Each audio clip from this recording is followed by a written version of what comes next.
네, 이슈 분석 시간입니다. 오늘 이슈 분석은 첫 번째로요. 암호화폐 거래소는 벤처가 아니다라는 뉴스부터 먼저 한번 이슈를 선정해 봤습니다. 정부가 암호화폐 거래소나 ICO를 하는 기업에 대해서는 벤처 업종에서 제외하기로 추진했다라는 뉴스가 나와 있습니다. 근데 사실 저희 중소벤처기업부가 10일날 시행령 일부로 개정안을 갖다 공개를 했는데요. 여기서 나온 내용입니다. 그래서 암호화폐 거래소하고 ICO라는 기업에 대해서는 벤처를 제외하는 벤처 업종에서 지정하는 걸 제외하는 걸 추진하겠다고 했는데 사실 부동산 임대나 골프장, 미용업 같은 데도 벤처 기업으로 인정을 했습니다. 그런데도 불구하고 지금 그 암호화폐 거래소, 특히 ICO를 하는 기업들은 그 새로운 계속 만드는 그 기업인데도 불구하고 이런 기업을 제외한다는 거죠. 그래서 이유를 설명을 했는데 암호화 자산 매매 및 중개업 관련해서 투기가 과열돼 있다. 이런 이야기를 또 했습니다. 투기가 과열돼 있다고 본다. 그러니까 투기라고 보고 있다는 게 정부의 시각이라는 걸 우리가 다시 한번 이번에 깨우쳐주는 계기가 됐는데요. 그 다음에는 유사수신 행위, 요즘에 보물선 이런 것 때문에 지금 말들이 많은데 유사수신 행위, 그다음에 자금 세탁, 이건 제가 더 말씀 안 드려도 잘 아실 거고요. 그다음에 해킹, 이런 문제들이 자꾸 일어나기 때문에 우리 암호화폐 거래소나 ICO라는 기업에 대해서는 벤처기업 지정에서 제외하겠다라는 시행령 현재 개정안을 이미 공개했고요. 그렇게 되다 보니까 유흥이나 사행성 관련 업종 5개만 현재 해당이 되는데요.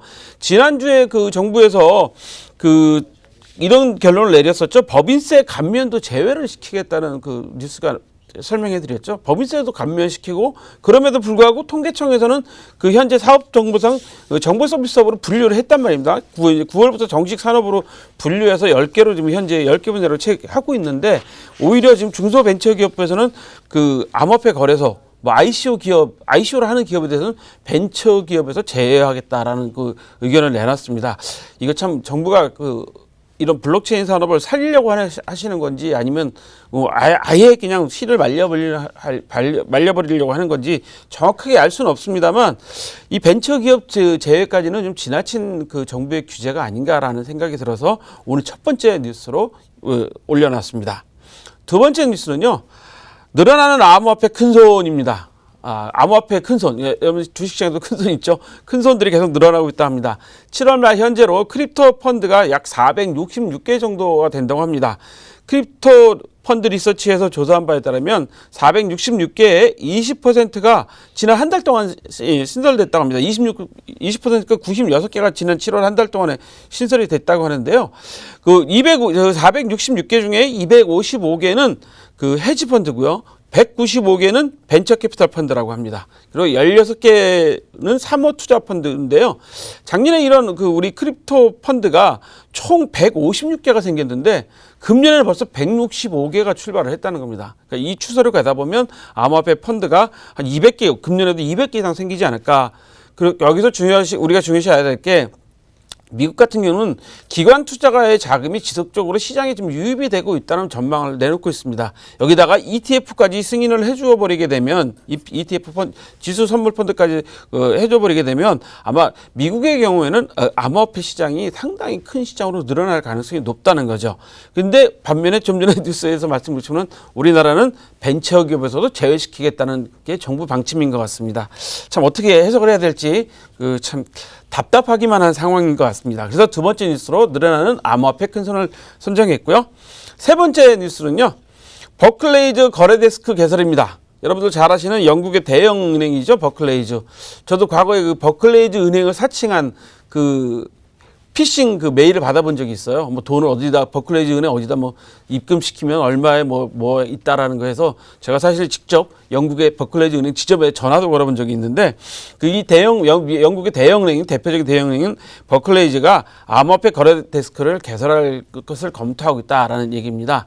왜 이런 얘기가 나왔냐면 에너지 트레이딩 담당 이사의 프로필에 소개된 게 나는 블록체인과 관련된 일을 하러 왔다라고 소개가 돼 있었어요.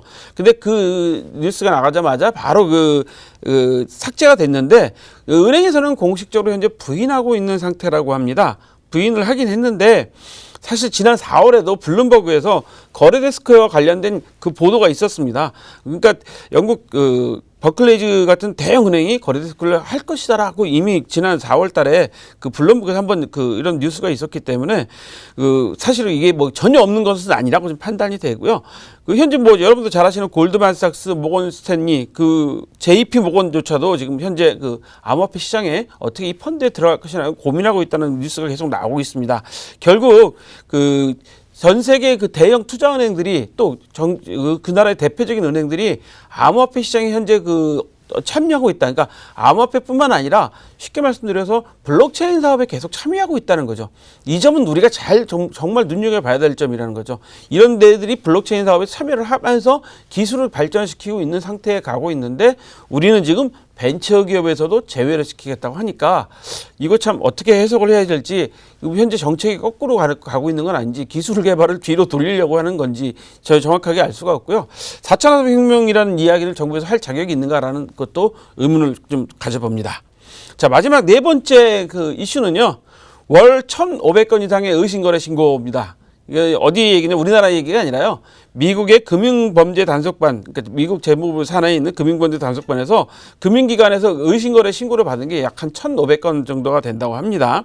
그러니까 우리나라도 뭐 의심거래 신고가 되면 한 FIU의 은행에서 다 보고하게 돼 있죠. 여러분들이 은행에 가서 돈을 찾으실 때 현금 찾으시면 이 돈 어디서 쓰시는 겁니까? 어디서 쓰실 겁니까? 라고 다 해서 은행에서 물어보잖아요. 은행원들이. 그거에 왜냐하면 현금 거래가 되면 금융 범죄가 의심되기 때문이죠. 그래서 금융기관이 의심거래 활동을 보고하는 의무가 있습니다. 이 의무가 있기 때문에 사실 우리 현재 실명 확인 계좌나 이런 거 만드는 것도 상당히 좀 어렵고 까다롭게 하고 있는데요. 미국 같은 경우는 월 1,500건 정도가 지금 암호화폐 관련된 의심거래 신고라는 겁니다. 그래서 사실 이런 게 금융 서비스의 혁신이냐, 그러니까 블록체인 기술이 개발되는 게 금융 서비스의 혁신이냐, 아니면 테러와 범죄자에게 기회를 주는 것이냐 라고 있는 두 가지 큰 명제가 지금 현재 충돌하고 있는 상황입니다.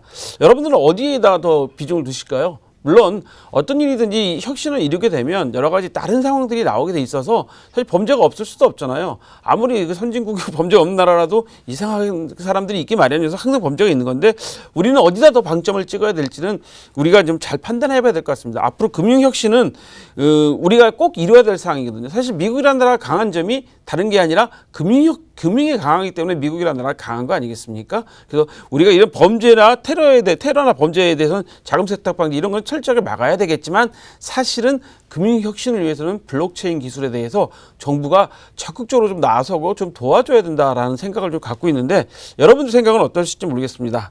오늘은 좀 답답해서 제가 암호화폐 거래소 ICO 기업 벤처 제외 추진에 대해서 답답한 이야기를 뉴스부터 지금 마지막까지 뉴스를 전달해 드렸습니다. 오늘 저희가 준비한 이슈는 여기까지입니다.